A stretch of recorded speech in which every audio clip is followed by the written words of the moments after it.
What if I told you that money is not something you get, but something you are? That wealth is not outside you, but already inside, waiting for permission to express. You're not here to chase wealth. You're here to remember it. And in this message, I'll show you why all the gold you seek is already within your assumption, your state, your imagination. It was in 1943, during one of my most testing seasons, when the outer world showed me nothing but lack. My rent was due, my pockets were nearly empty, yet that night I climbed into bed and refused to see poverty. I refused to accept what my senses told me. Instead, I closed my eyes and imagined holding crisp dollar bills in my hand. I felt their texture, smelled the ink, heard the paper unfold. I repeated inwardly, I am wealthy. I have more than enough. Night after night, I persisted in that state, not as a dream, but as a fact. I lived in the end. Within weeks, not only had money come, but in ways I could never have orchestrated. A new lecture series was arranged. I was paid in advance. Old students returned. The tide shifted, not because of hard work, but because I shifted states. Wealth came, not because I chased it, but because I became equal to it. Because wealth is a state of being. Wealth does not begin in your bank account. It begins in your identity. If you are conscious of being wealthy, you will draw wealth like iron to a magnet. All things gravitate toward the state you inhabit. To manifest wealth, you must no longer think of riches, you must think from riches. When you think from wealth, your imagination accepts it as now, and the world obeys. This is the law of assumption at work. Affirmations are not mere repetition. They are inner declarations that reshape your concept of self. Saying, I am wealthy, must not be a hope, but a tone of certainty. You are not convincing the world, you are convincing yourself. The abundance mindset is not based on how much you have, it is based on how little you doubt. A rich man who feels poor will create lack. A man with nothing who assumes plenty will call forth supply from invisible channels. Imagination creates reality. If you spend your day worrying about money, you are imagining poverty. Shift your inner conversations to match a life of ease. Hear what the wealthy you would hear. Feel what the abundant you would feel. Prosperity is not a chase, it is a choice. When you choose to see yourself as already provided for, the subconscious mind aligns the visible with the invisible. You are not trying to become wealthy. You are remembering who you already are. To live in the end, do not pray for money. Pray from the feeling that you have it. That feeling is the evidence of things not seen. When assumed persistently, the world rearranges itself to reflect that truth. You can assume prosperity consciousness now. Sit quietly, inhale deeply, and feel the thrill of financial peace. No struggle, no lack, only being. Then say silently, I am that. I am wealth. And watch as the world confirms your belief. You must understand this foundational truth. Wealth is not something you attain. It is something you embody. It is not something that arrives in your life because of what you do, but because of who you are. More precisely, who you assume yourself to be. All manifestation begins with being. If you desire wealth and continue to see yourself as someone striving, needing, or waiting for financial abundance to arrive, then that very state of waiting will perpetuate itself again and again. The law responds not to begging nor to effort, but to the quality of your inner conviction.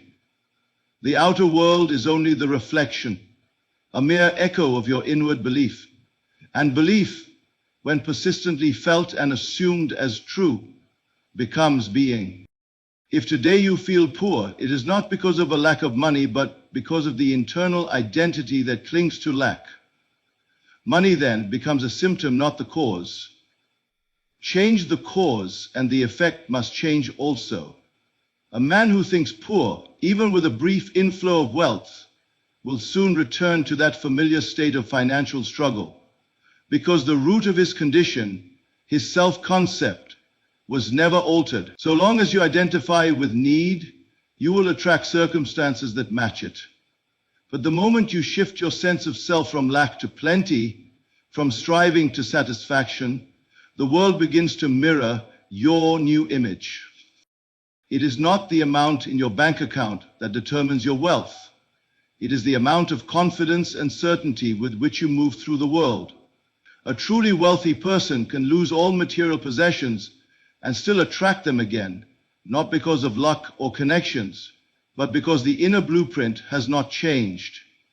He knows who he is, and from that knowing, the world yields its gifts.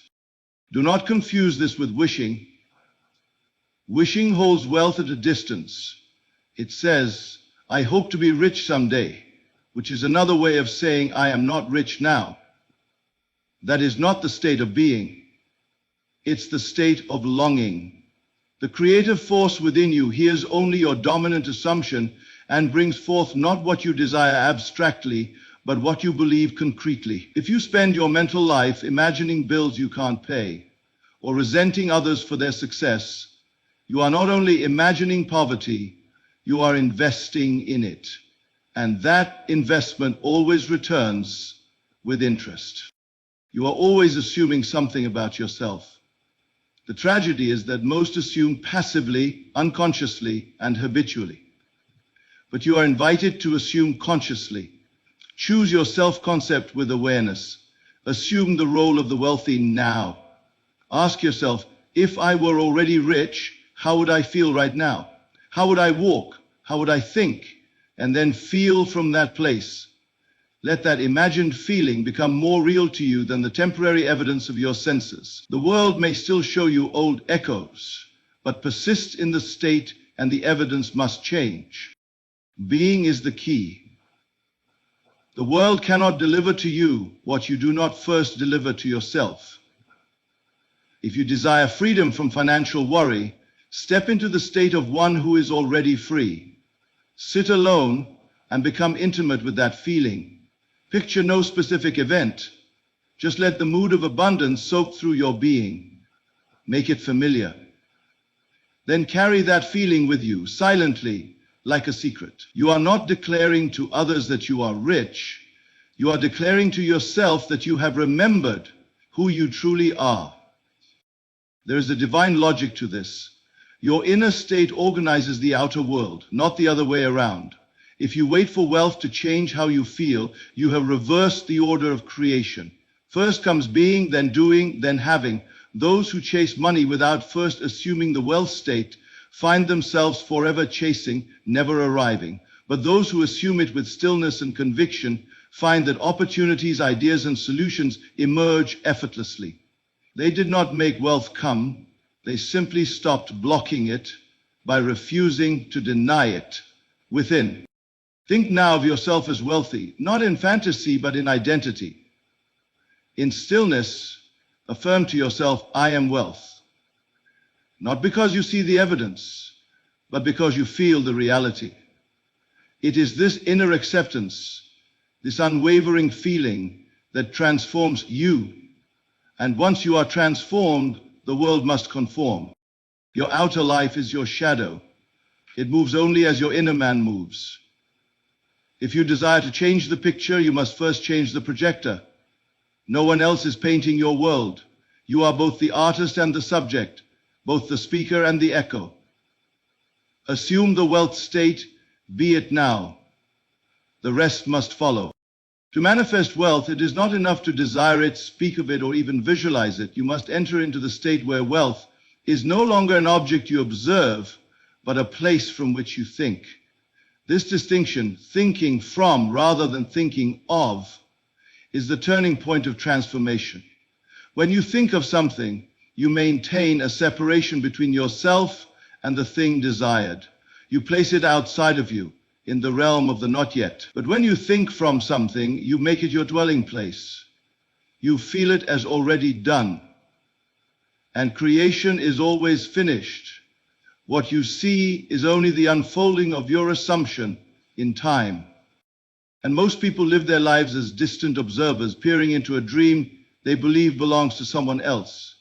They think of money, of success, of comfort, as travelers gazing at a distant city from across a river they never cross. But to manifest, you must cross that river in consciousness. You must walk mentally through the gates of that city and call it home. You must sit at the table, not as a guest who hopes to be invited again, but as the owner of the house.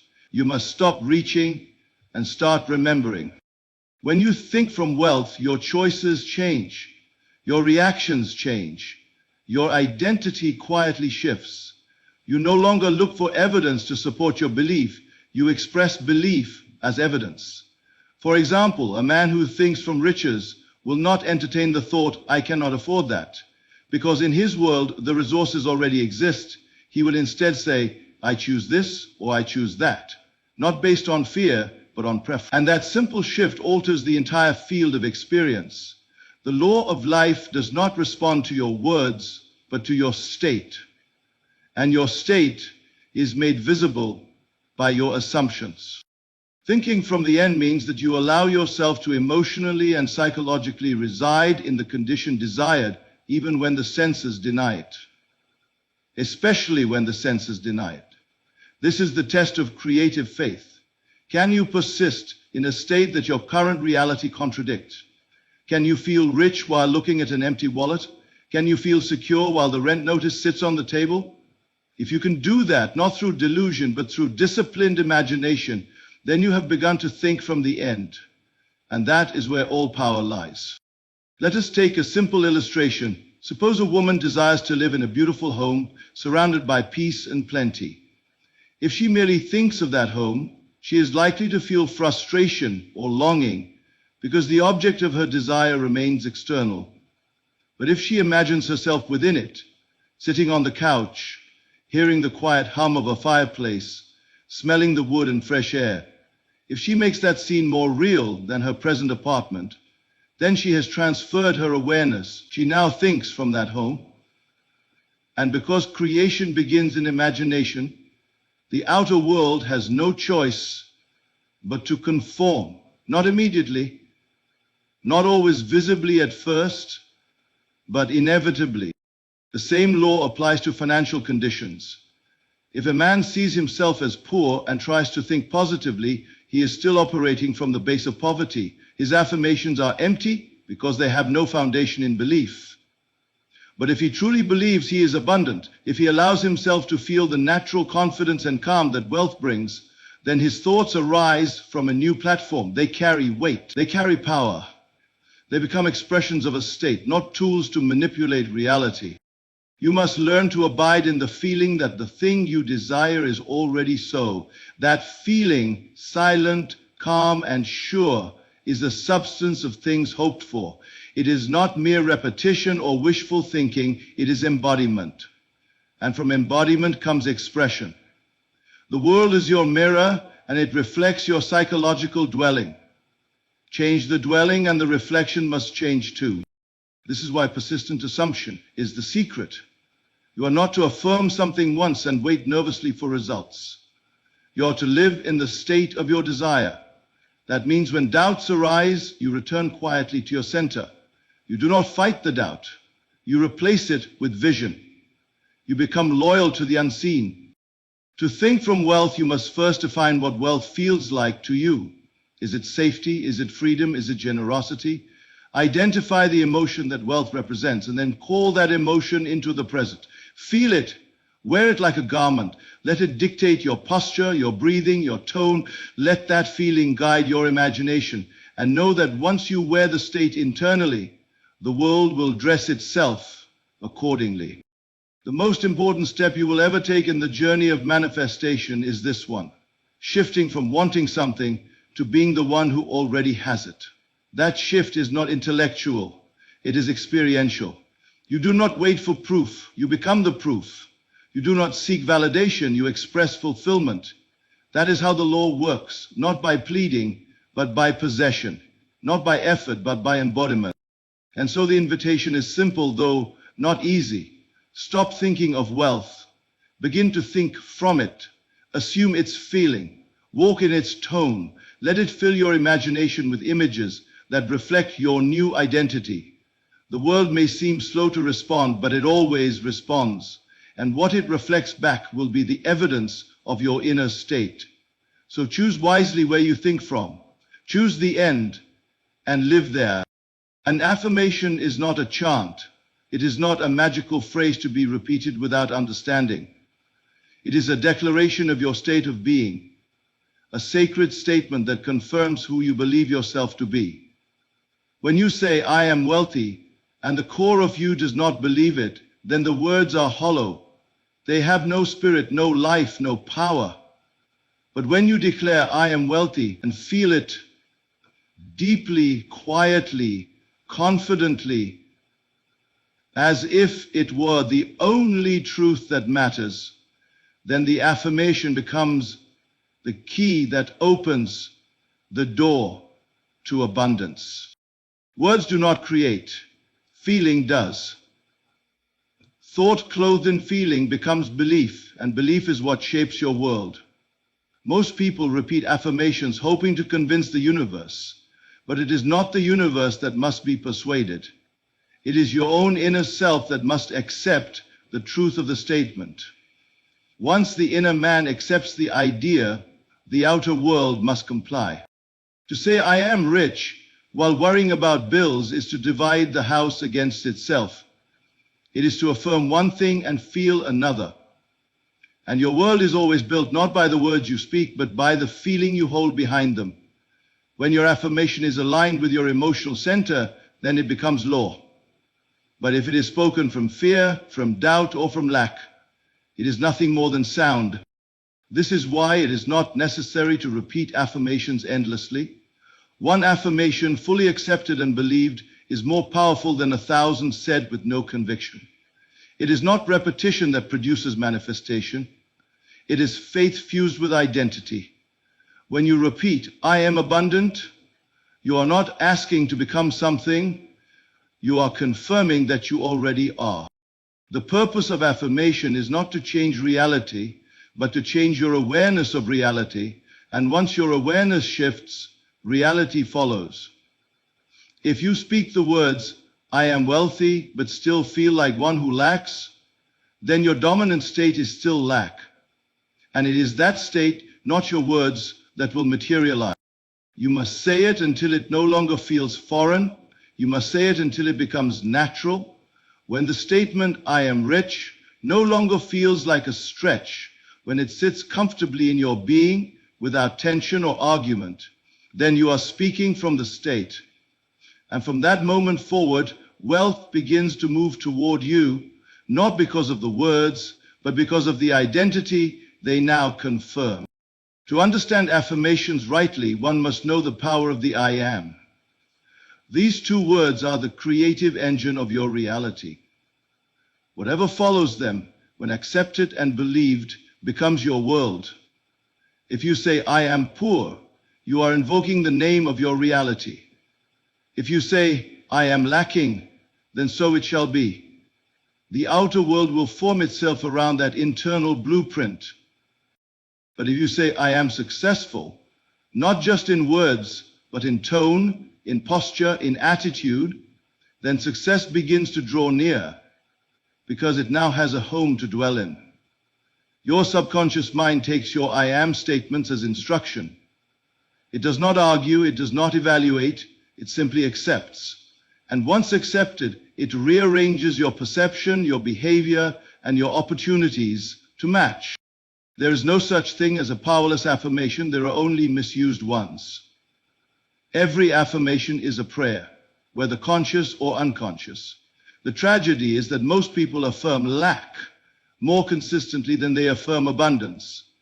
They say, "Nothing ever works for me. I can't afford this. I'm always broke." And they say it with such conviction that life agrees. What would happen if you began to affirm something different? not with hope, but with authority? What if you dare to say, I am financially free, and meant it? What if you began each morning declaring, I have more than enough, and refused to contradict that statement with thought or action? That is how a new life begins. Not from effort, but from alignment. The truths. Do not wait for the world to show you proof. Let your affirmation be the proof. Let your inner voice speak the truth long before your eyes can see it. That is faith. That is creation. You are not affirming to attract money. You are affirming to remind yourself that you are the source through which money flows. Begin today. Do not shout your affirmations. Whisper them like secrets too sacred to be shouted. Let them melt into your being.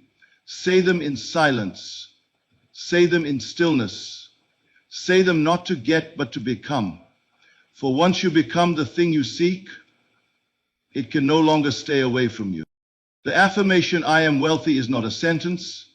It is an identity. And when you wear it without doubt, the world bows before it, not because of the force in your words, but because of the power in your belief. The abundance mindset is not born from material riches. It does not come because your hands are full or because your accounts are overflowing. No, it is the other way around.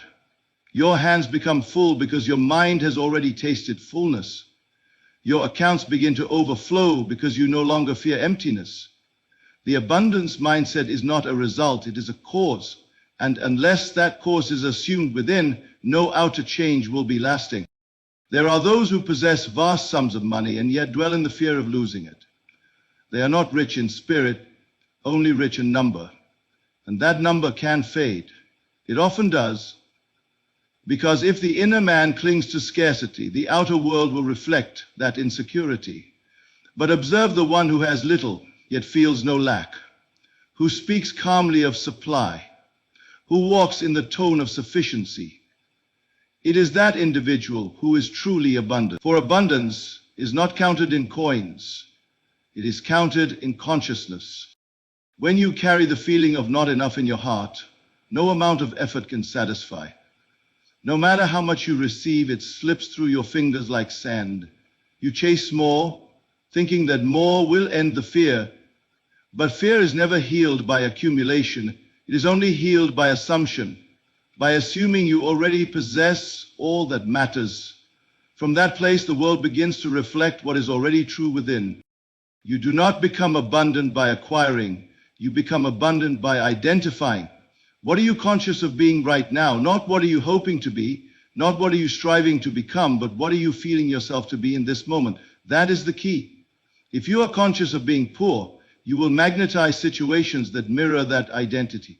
If you are conscious of being provided for, regardless of appearances, then your life must bring to you the symbols of provision.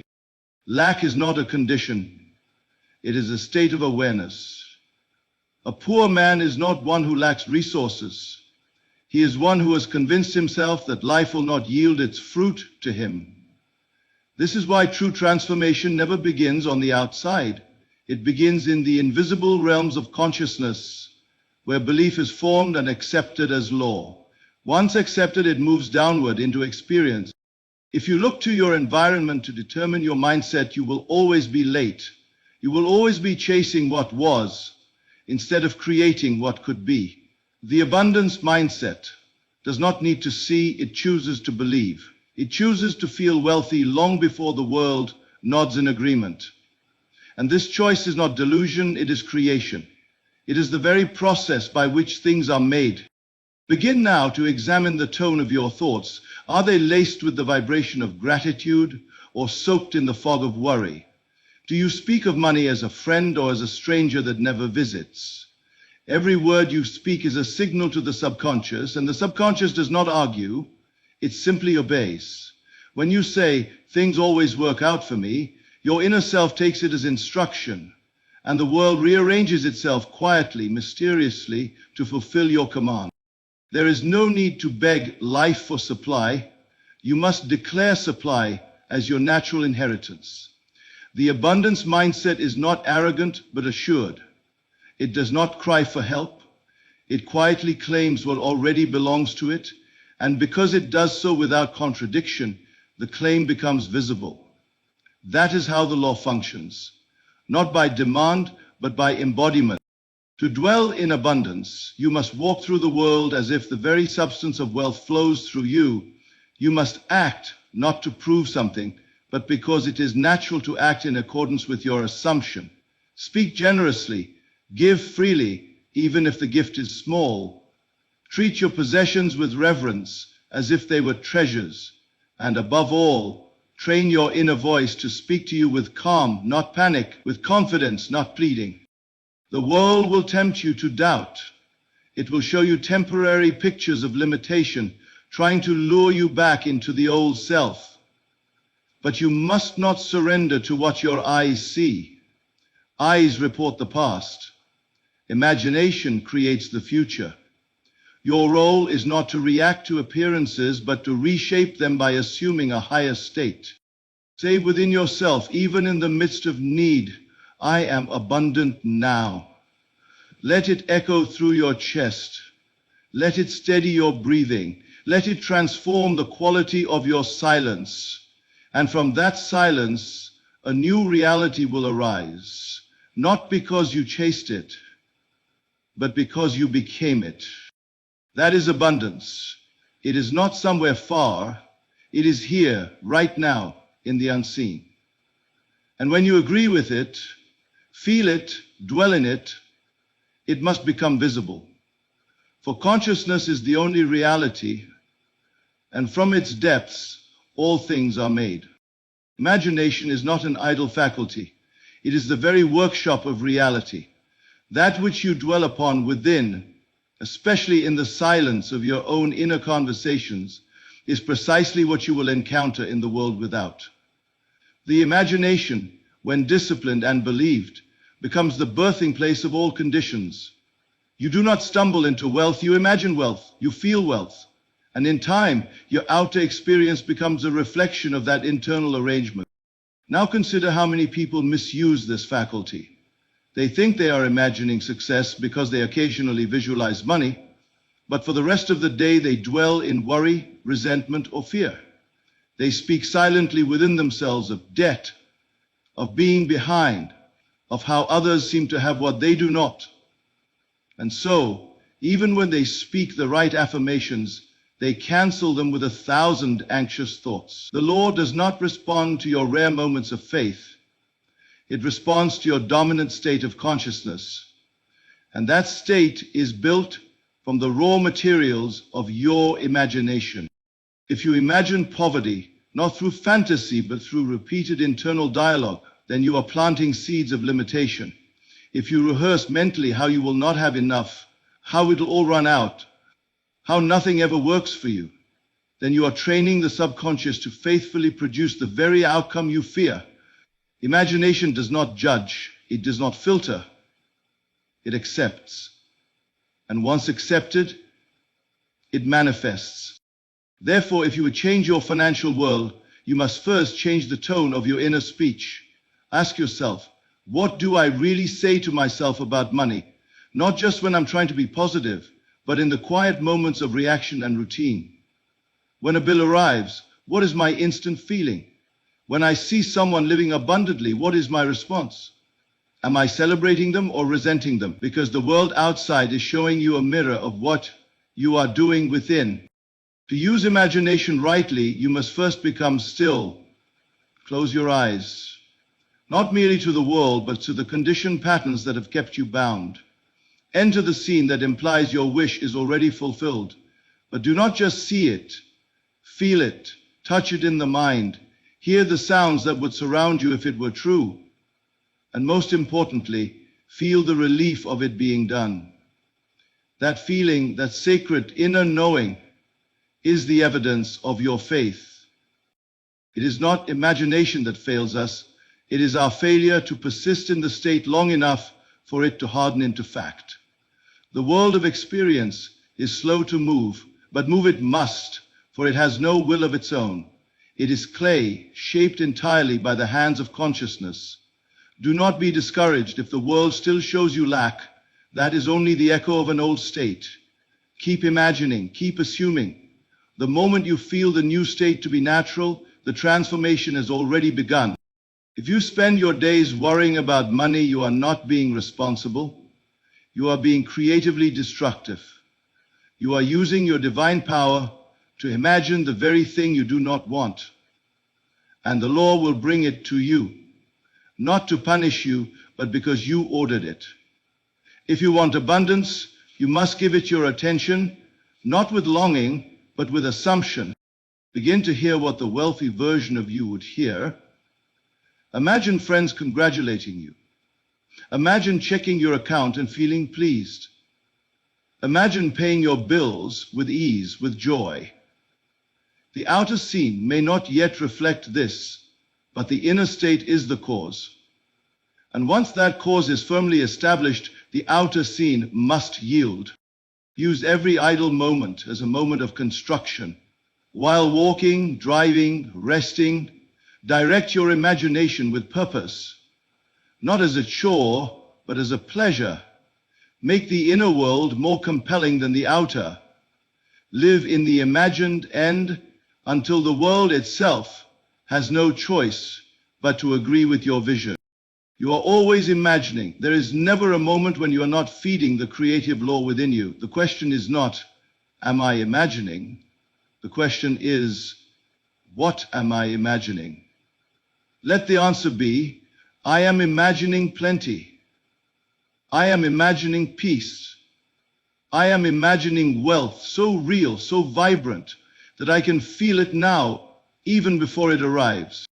This is not fantasy. This is the original pattern of creation. First the unseen, then the seen. First the idea, then the object. First the assumption, then the event. You are not separate from the power that shapes worlds. You are the very portal through which that power flows. And your imagination is the doorway. Do not wait for the world to change. Change the pictures you hold in your mind. Speak within yourself as one who already possesses what he desires. Stop consulting the mirror to see if your face has changed. Know that the face will follow the image impressed within. And once your imagination is trained, focused, and felt as real, the floodgates will open. You will not chase wealth. It will move toward you, drawn not by chance but by law, by the law of consciousness, by the images you dared to believe in, even when the world called you foolish. Prosperity does not begin with money, it begins with memory. The world teaches you to seek success, to strive for it, to chase after it, as though it were something distant. But true prosperity is not discovered, it is remembered. You do not attract it through action first, but by identity. You remember that you already are what you seek. When you stop trying to become abundant and begin to remember yourself as abundance itself, then everything changes. What you remember becomes the substance of your belief. And belief is not a thought, it is a state. It is not merely agreeing with the idea of wealth, but becoming its embodiment. When you say, I am wealthy with conviction, you're not describing a condition. You're calling forth a memory buried within the subconscious, the eternal truth that you have always been whole, always been supported, always been the source. You must understand this. The world outside is not your source. The world is your mirror. The jobs, the investments, the circumstances, they are not what provide for you. They are only the instruments through which your own assumed identity reveals itself. When you believe that supply comes from outside, you become a beggar. But when you remember that all provision flows from the awareness of being supplied, you become the creator. Most people live in forgetfulness. They think they must earn, deserve, qualify. They act as though the universe were a distant ruler to be appeased. But the truth is simpler, more elegant, and far more powerful. What you feel yourself to be inwardly, that you become outwardly. The subconscious accepts whatever you persistently assume as true and begins to move all things toward that image. If you believe you are lacking, even unconsciously, your life will show you lack, not because life is cruel, but because it is precise, it is obedient. If you believe yourself to be unworthy of wealth, your world will be full of justifications, reasons, and confirmations of that very belief. But if you withdraw your attention from those appearances and dare to feel worthy now, feel abundant now, then the subconscious, your silent partner, will accept that command as law. It is not enough to say, I want to be wealthy. That statement still implies absence. You must say, I am abundant now, not as a wish, but as a recognition. You must step into that awareness with such clarity that doubt has no room to breathe. When you remember yourself as abundance, every action becomes natural, every step becomes ordered, and the need to control disappears. This is not imagination in the sense of fantasy. This is imagination in the sense of recreation, calling forth the truth that always existed, but had been forgotten beneath layers of fear, comparison, and external conditioning. Your true self was never in lack, only your adopted identity was. Strip that away, and what remains is a consciousness of supply so vast, so complete, that the world must bow to it. There is a divine intelligence within you that does not calculate your worth by numbers. It does not ask for qualifications or credentials. It simply waits for instruction. And the instruction it obeys is feeling, not fleeting emotion, but deep, steady conviction. When you feel rich, not because of what you have, but because of what you are, then that richness must appear in form. You will not need to chase opportunities. You will not need to manipulate the future. The richness will unfold from your being like fragrance from a flower. It will go before you, opening doors, arranging meetings, inspiring others, not by force but by resonance. For the world is drawn to the individual who knows who they are. And when you know yourself as wealth, not a person trying to become rich, but one who remembers their infinite value, then wealth cannot stay away. Begin each day with remembrance, not of your past mistakes or present bank balance, but of your true identity. Speak within yourself these words: I am the source. I am abundance. I remember who I am. Say them not as commands, but as confirmations. Let them stir a stillness in you, and from that stillness, move into the day. This is the art of allowing. You do not fight for what already belongs to you. You claim it gently, silently, and the claiming itself does the work. Every time you remember your true nature, the illusions of lack dissolve. Every time you speak from abundance, the subconscious listens and obeys. It does not ask how. It simply accepts what you insist upon. The shift from struggle to supply is the shift from effort to remembrance, from trying to knowing, from seeking to being. You are not required to fix your world. You are only required to feel as if it is already fixed. Let the feeling become familiar. Let it anchor your steps. Let it shape your decisions, not from fear of not having, but from joy in already possessing. And as this remembrance becomes your dwelling place, you will discover something profound, that everything you were striving for was simply waiting for you to remember it had already been given. To manifest true wealth, one must learn to live in the end. This phrase, while simple, holds profound power. Living in the end means embracing the feeling of the wish fulfilled, embodying the state of abundance as though it were already your present reality. It is not a mere hope or distant dream, but a living, breathing experience that transforms your consciousness and thus your world. Most people make the mistake of praying for money or success as though it were a distant possibility, as though the universe were a reluctant giver to be persuaded. This approach is born of lack, and lack is the very thing that prayer from hope reinforces. Instead, one must pray from the feeling of having already received. The difference is subtle but seismic. To pray from lack is to send a signal of want. To pray from the end is to affirm possession. When you live in the end, your thoughts, feelings, and actions align seamlessly with the state you desire. There is no contradiction, no tension between what you want and what you feel. Your inner world becomes a sanctuary of certainty, and this certainty commands the attention of the subconscious mind. The subconscious does not distinguish between reality and vivid imagination. It accepts the emotional tone as truth and begins to rearrange the external circumstances to match.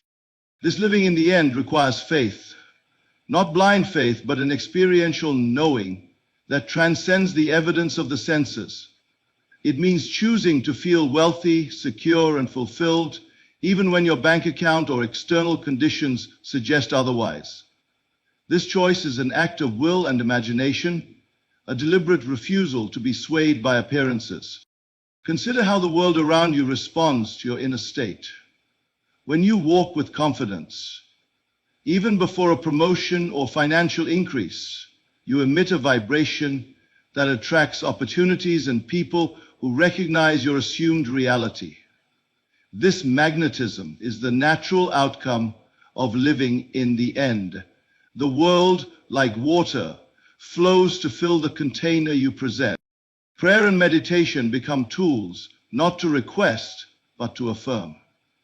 They are moments to immerse yourself in the feeling of the fulfilled desire, to create mental scenes rich with sensory detail that convince the subconscious of their reality. The key is consistency, returning often to this state, especially when doubt or fear threatens to pull you back into lack. Living in the end transforms your life from a series of struggles and frustrations into a graceful unfolding of your inner world. It frees you from the tyranny of circumstance, placing the power firmly within. The outer world is no longer master, but servant to your assumed state. This principle applies not only to wealth, but to all desires. The moment you accept the feeling of the wish fulfilled, the universe moves to manifest that state in your experience. You do not wait passively, you live actively in the awareness of your fulfilled desire. Therefore, cultivate the habit of living in the end. Let your imagination dwell in the joyous experience of abundance. Feel it so deeply that it becomes your reality. With patience and faith, you will see the invisible made visible, the unmanifest made manifest, and your life transformed by the power of assumption. To assume prosperity consciousness is to take up residence in a new realm of being. It is not a distant goal or a future hope, but a current, living experience. You do not wait for money or success to arrive before you feel abundant. You first create the inner atmosphere of peace, security, and wealth, and from this fertile ground, all external forms must inevitably grow. This process begins with stillness, a quiet moment away from the noise of the world, where you can turn inward and feel the reality of abundance already present. In this silence, you breathe deeply and surrender your doubts. You allow yourself to be filled with the certainty that all provision is yours now. This is not an empty affirmation, but a felt experience. You feel the weight of financial peace as a tangible reality within you. When you sit in this state, you are practicing the art of assumption. You are assuming the end, the fulfilled desire, as if it were already true.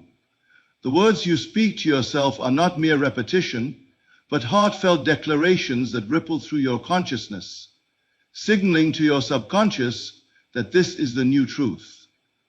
The subconscious mind does not question. It acts on the emotional tone it receives. When it feels peace and abundance, it begins to organize your thoughts, habits, and circumstances to correspond. Assuming prosperity consciousness requires a deliberate choice to focus on what you want, not what you fear. It is natural for the mind to wander toward lack, especially when confronted with bills, debts, or financial pressures. Yet, the power lies in gently but firmly redirecting your attention back to the state of having enough. The feeling of, I have more than enough, must become your dominant inner experience. It is a feeling that carries authority, quiet confidence, and joy. This feeling changes everything. It alters your posture, your speech, your decisions. You begin to act as if you are already provided for, not in arrogance, but in natural ease. You no longer hustle from fear, but move with purpose from assurance. The decisions you make come from a place of clarity rather than desperation. This state of being is magnetic, drawing to you the people, opportunities, and ideas that align with your assumed reality. The transformation from lack to abundance is not instantaneous, but it is inevitable. The world must catch up with your inner state. Just as a seed must first root itself before sprouting, your consciousness must first take hold of prosperity before you see it in form. Patience is part of this process, but so is persistence. The moment you feel doubt creeping in, return to the stillness and the feeling of peace. Reclaim your prosperity consciousness. This is not about ignoring reality or living in denial. It is about choosing which reality you accept as your foundation. Your senses can deceive you. They report the past, the present moment, but not the full potential of what is to come. By choosing to live in the peace of abundance now, you are expanding your awareness beyond the limits of current appearances.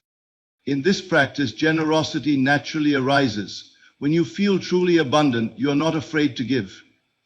Giving is a confirmation of your assumed state. It is a way of saying to yourself and the universe, I have enough to share, and my supply is endless. This act reinforces your prosperity consciousness and opens channels for even greater flow.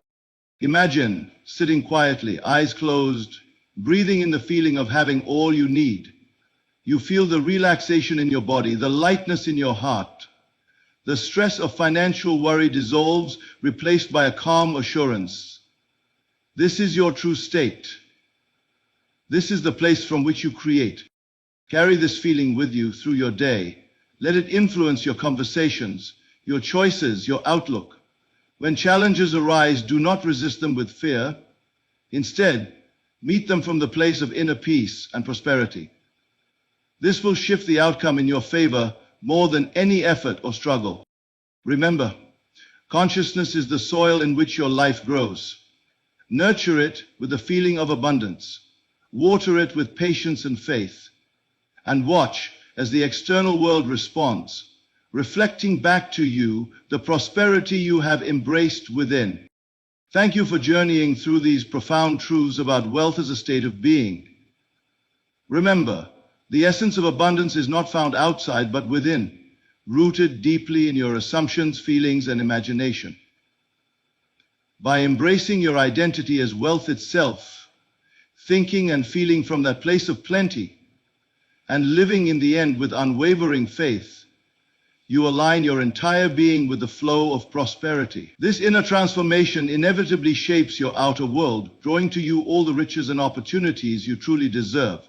Keep nurturing this state of consciousness with patience, persistence, and trust, knowing that the universe faithfully reflects the reality you hold inside. Your wealth begins now, not in some distant future, but in the state of being you choose today. Thank you for listening and stepping into your abundant self.